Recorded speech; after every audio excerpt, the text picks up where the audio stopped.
गुरु भगवान के शुक्राने, गुरु भगवान को नमन है। आपका प्रेम, वैराग, श्रद्धा, साधन कोई नहीं ठग सकता। आपका प्रेम, वैराग, श्रद्धा, साधन कोई नहीं ठग सकता। ये 15वां अध्याय का 5वां श्लोक है। निर्माण मोहा जित संग दोषा अध्यात्म नित्या विनिवृत कामा द्वंद्व मुक्ता सुख दुख संगे ज्ञानच मूढ़ा पदवयम तत्। जो मान मोह से रहित है, जो संग दोष को जीत चुके हैं, सदा अध्यात्म में स्थित हैं, कामनाओं से छूटे हुए हैं, सुख दुख आदि द्वंद्वों से रहित हैं, वे अमूढ़ पुरुष उस अव्यय पद का अनुभव करते हैं। मान मोह छूट जाए तब वेदांत विचार नहीं होता।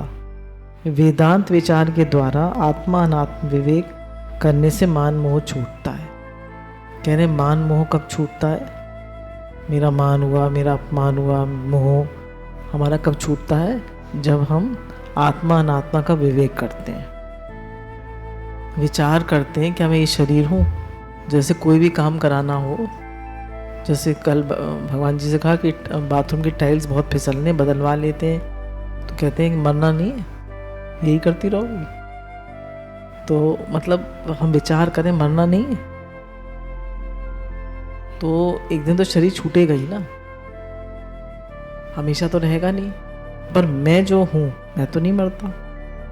तो हम अपने को ये मान लेते हैं, बार बार अपने को ये मान लेते हैं, और दूसरे को भी यही मान लेते हैं, और मरने के नाम पे डरते हैं। पर जब बार बार मृत्यु का विचार करेंगे, है ना, बार बार मृत्यु का विचार करेंगे, ये मरना तो है ही, और एक दूसरे को प्रिपेयर भी करते रहेंगे, तो मरने का जो डर है वो मान और मोह, जो मान अपमान लगता है, अपमान लगता है ना, किसको लगता है? शरीर को लगता है, मन को लगता है, मान लगता है।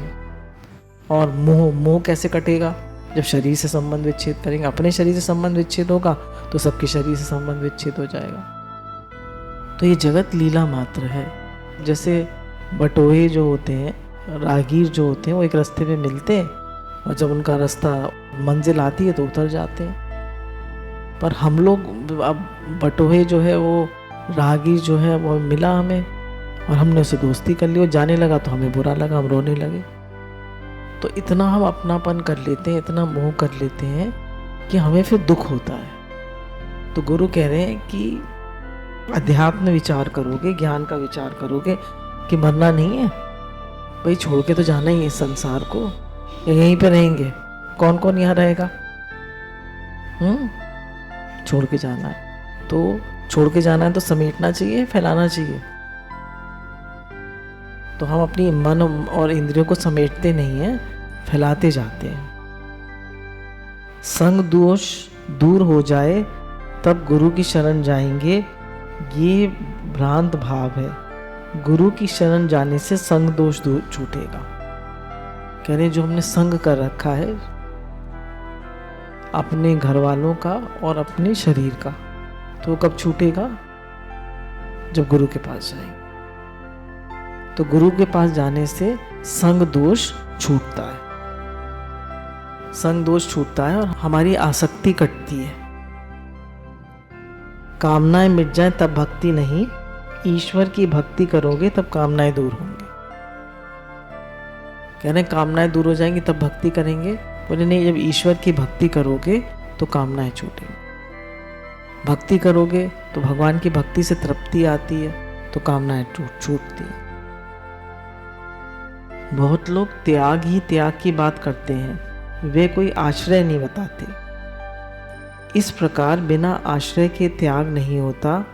ये बात इसलिए नहीं बनती कि बिना सहारे के त्याग करना बहुत ही कठिन है, इसलिए अपने विवेक के सहारे मान मोह का त्याग किया जाए। कहते बिना किसी आश्रय के आप त्याग नहीं कर सकते। तो मान का भाई, अगर हमको अपमान लगा तो किसको लगा अपमान? मोह हो रहा है तो क्यों हो रहा है? कहने विवेक का सहारा लो, अपनापन मत करो, मेरापन करोगे। पहले ये दृष्टांत बहुत ज़्यादा चलता था कि एक बार एक राजा था और एक रानी थी, तो उनके 2 बच्चे थे, 2 लड़के थे, तो वो युद्ध में मारे गए। तो रानी के पास पहले खबर आई, राजा कहीं थे, और उन्होंने कहा कैसे खबर दूंगी राजा को। रानी ज्ञानी थी,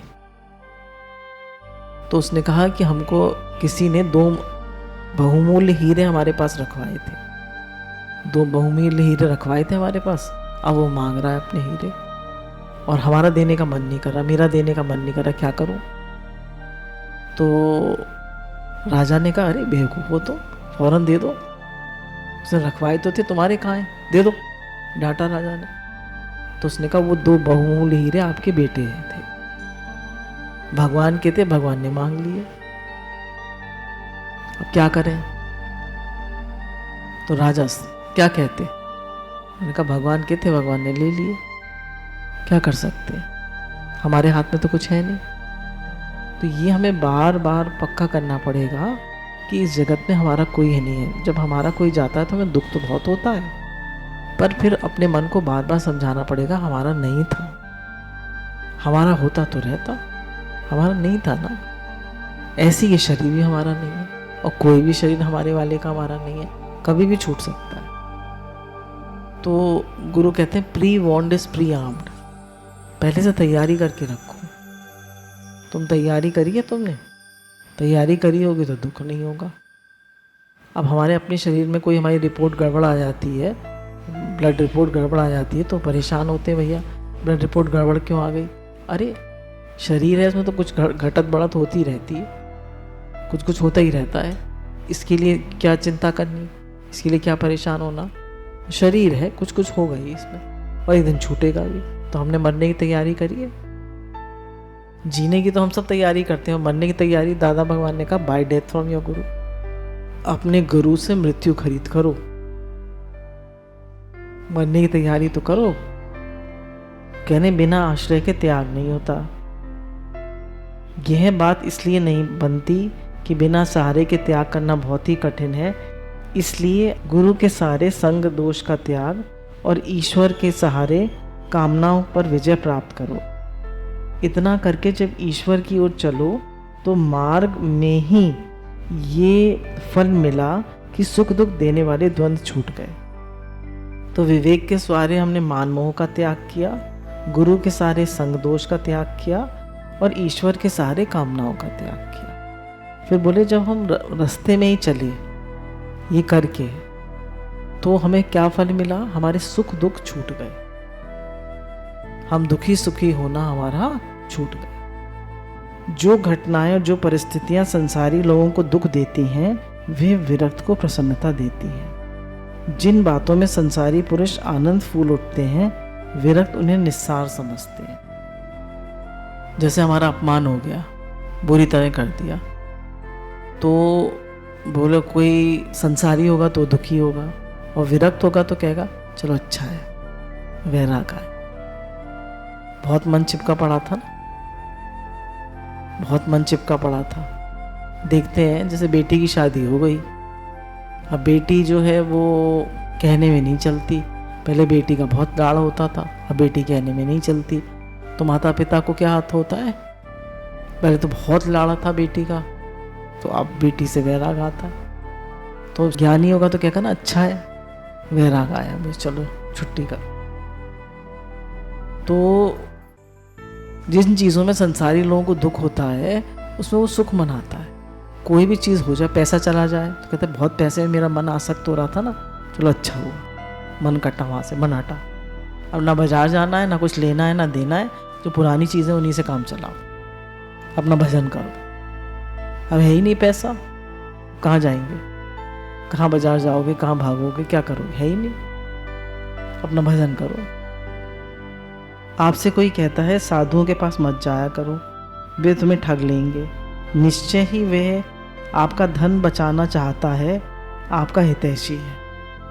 लौकिक दृष्टि से उसकी सलाह ठीक है, लेकिन अपने श्रद्धा के स्थान पर संदेह उत्पन्न किया, लेकिन श्रद्धा के स्थान पर उसने संदेह उत्पन्न किया। ईश्वर के स्थान पर धन का महत्व आपकी बुद्धि में बैठाया। आपका प्रेम, वैराग, श्रद्धा, साधन कोई भी ठग नहीं सकता।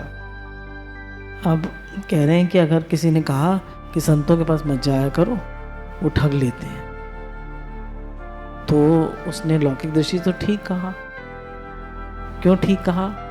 भैया आपका मन संसार से हटाएंगे, आपका पैसे से मन हटाएंगे, या बहुत से संत लोग पैसा भी लेते हैं, मांग के ले लेते हैं, तो ठग लेंगे कहा। तो भैया लौकिक दृष्टि से तो ठीक कहा उसने, आपका पैसे से भी, पर आपकी क्या करी? आपकी श्रद्धा जो है के स्थान पर संदेह उत्पन्न कर दिया, और ईश्वर के स्थान पर धन का महत्व करा दिया उस आदमी ने।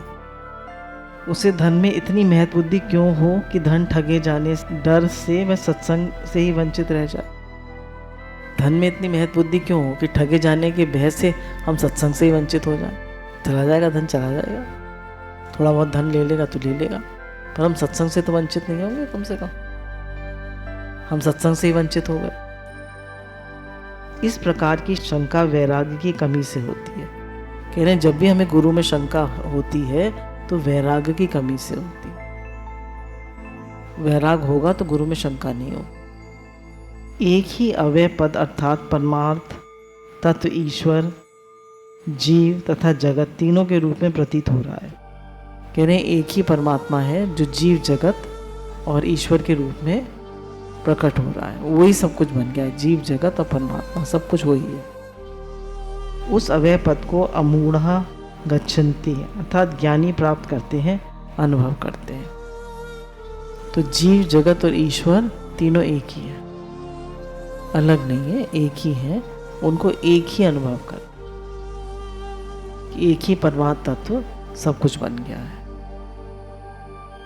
जैसे मिट्टी, घड़ा, सकोरा सब बन जाते हैं, ऐसे ही वो परमात्मा, ईश्वर, जीव और जगत सब कुछ वही है। सब में, तीनों में एक ही है। ईश्वरंश जीव अविनाशी चेतन अमल से सुख राशि।